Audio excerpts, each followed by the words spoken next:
Some of you might be wondering why exactly I left Nintendo Everything and what I'm doing now. Well, I'm going to answer them. You see, Nintendo Everything was always just a side project for me. I was working on the Nintendo Everything content, the video content that I was creating, on top of doing building for a living, and as you guys know, life, family, friends, all of that stuff comes along with that as well. And so it was a lot to juggle. Don't get me wrong, I loved doing this. In fact, like, you probably learned from this video, but this is my passion, this is what I love doing. But three things tend to happen to people who do this for a living. They burn out, they burn on, or they burn brighter. So obviously you get the people who are going to burn out. And this is massive. This happens to most people who want to jump into this as a side project or even as full time. What they kind of realize is that this is a lot more work than you think. Making video content, any type of content, making podcasts, even just writing reviews, anything like that, any type of creative output, it's just a huge amount of work. And so what happens is when you don't realize how much work this actually is, and you're trying to juggle life and everything else on the side of it, work, whatever else is going on, boom, you burn out. You get to a point where you crumble. And everyone goes through this.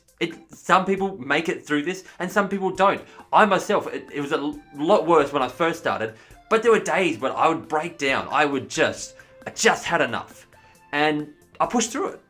Now, if you can become one of those people who push through it, you burn on. And what I mean by burn on is that you find a balance. You find this balance in your life where you can balance your friends, your family, you can balance work, and you can balance this content that you're creating on the side. And you find that balance. Now, some days that balance is going to go out for you a little bit, but you're still finding that happy medium there. And that's where I thought that I was until later on this year. And that brings me to number 3, the last one here. And that's the burn brighter people. I myself kind of started to fall into this category, but I had the same problem that most creators have. And that is at the burn brighter stage, you get stuck. So you've got this creative project you're working on the side, you're working a full-time job, you're working with life, and you just don't know how to take this to the next level. I mean, what most creators would do is they would continue to work on it, they continue to build, and then one day they'll have that audience behind them enough that maybe they can kind of push to the next level, or at least start to make that move. Now, I was never smart enough to set my content up in a way that I built an audience behind me, and I built an audience behind Nintendo Everything, and don't get me wrong, I don't regret that. I loved what I did for Nintendo Everything, and the people that I worked with there, they were all fantastic. But in common sense, if I was trying to build an audience of people who follow me, I would have been better working on my own stuff, and I never did that. It's a bit of a shame, but here we are. So you're probably wondering, I mean, why even go work for Nintendo Everything in the first place if you had this plan to kind of one day go off and do your own stuff? And the truth is, I didn't have this plan. That wasn't my plan from the start. I went and did this stuff on Nintendo Everything because my plan with all of this stuff was always just to be a creative output, a side hustle that I was doing on the side, never planning on pushing to the next level. And then life kind of happened. You see, I'd been working for a builder for about 5 or 6 years now. I'd done my apprenticeship, I was good to go, and I was really enjoying what I was doing. But for me, I was always working for the minimum wage, and it kind of came to the point at the end of this year where I realized I've been doing this 5 or 6 years, I mentioned, and I'm never ever going to earn more than the minimum wage unless I work for myself, unless I go start my own company. And to be honest, it's not worth continuing being a builder and working for someone else if you're earning the minimum, because you're destroying your body. It's hard physical labor. That's body destroying work.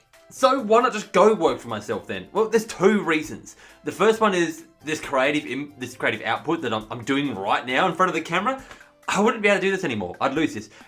To take on my own business means putting my all into that business. And so I'd lose this thing that I love doing on the side. I don't want to lose this. And so that's reason number 1. So reason number 2 is, I guess, a bit more full on. To get a bit more real here for a second, when I first started building 5 to 6 years ago, I was not in a good place. I just lost my mum to cancer, and I was working a retail job, something that was going nowhere. I wasn't going anywhere. I was just a casual. I was doing nothing with my life. And after the shock of losing my mum, I was not in a good place. And then luckily I had a family member who was a builder, my brother-in-law.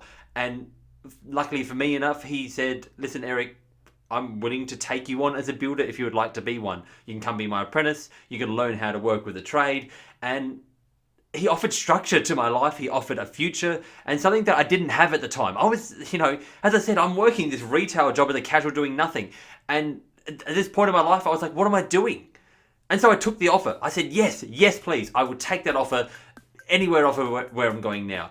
And you can imagine, I'm a A 20-year-old nerd who's just been doing nothing but sitting in his room gaming for his whole life. I didn't grow up with a dad, and so I had no idea of these tools and how to use tools in the first place. And I was just working a casual job in a retail store and then get thrown into building. It was a massive risk for him to even take me on in the first place. And yet he did. And then I've really enjoyed all these years that I've been doing it for. But it was never what I really wanted to do with my life. And so here I was with this choice. Stop the content that I love doing so much to make a future for myself in building. Or throw caution to the wind. Throw everything I have at this stuff that I'm doing right here and try and make a living out of this. And as you can probably tell, I chose this, which it's dumb. It's dumb. Honestly, come at me at the comments. Tell me what I'm doing is dumb, because it is, and I believe you. I know what I'm doing is dumb. I'm not delusional about that. But I have a dream, I have a passion, and I want to make something of this. And so that's what I'm doing. I'm doing my best to make something out of what I'm doing right now. And yeah, it's dumb. Look, I have 40 subscribers. I have 100 Twitter followers, most of which are friends. And I have maybe 350 people on Facebook who follow me. But I paid for advertising, and that's why they follow me. That wasn't a natural growth that I got from being so great. But here I am, about to throw everything I have at this. And so all of this happened like mid-November. I had to take control of my life and I had to do something.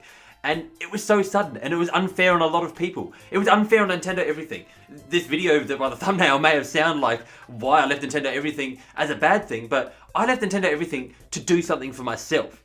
But it reflected badly on Nintendo Everything. I was creating video content for them, and now I'm gone. I started a new podcast for them, and now I'm gone. I left them in the lurch. Of course, I gave them as much notice as I could. But at the end of the day, I still left them in the lurch, and I thank Brian for everything, and he's been really understanding for me and everything that I've been going through here. But there's only so understanding that he can be. I really put him in a tough position. But I'm doing this. I'm throwing everything I have at this. I've spent weeks just making a plan, restructuring my life, creating art, assets, Patreon, everything that I kind of need to do to get this up and running. I have this big plan that I've got going here. I've been setting budgets. I've been working out what exactly I've got to do. And I'm starting back up my Nintendo channel with a video that's got nothing to do with Nintendo, apart from why I left the company that covers Nintendo content. Probably not a good start. You want to know what the hardest thing is? Telling your friends, your family, your partner that you're giving up a full-time paying job to do videos on Nintendo games. Yeah. And then you're going to tell them you won't even be earning a cent for the next 960 subscribers. And even after you get over that 960 subscriber mark, you finally got 1,000 subs. Yeah! You've got to tell them that, okay, so now probably from 1 to above 50,000, I'm going to be not even be able to afford the baked beans that I'm living on for the next however long. That's the hardest part. Anyway, I'm here, I'm doing this, I'm going to put everything I have into making entertaining Nintendo videos. I really hope you can come along for my journey. I know this hasn't been a video that's a lot on Nintendo, awkward place to start, yeah, I know. But I promise you, this is going to be a good journey and you're going to want to be here for it. So please gently caress that subscribe button if you'd like me, or you like Nintendo content, hopefully you like both. And remember, for great Nintendo entertainment, you can count on me.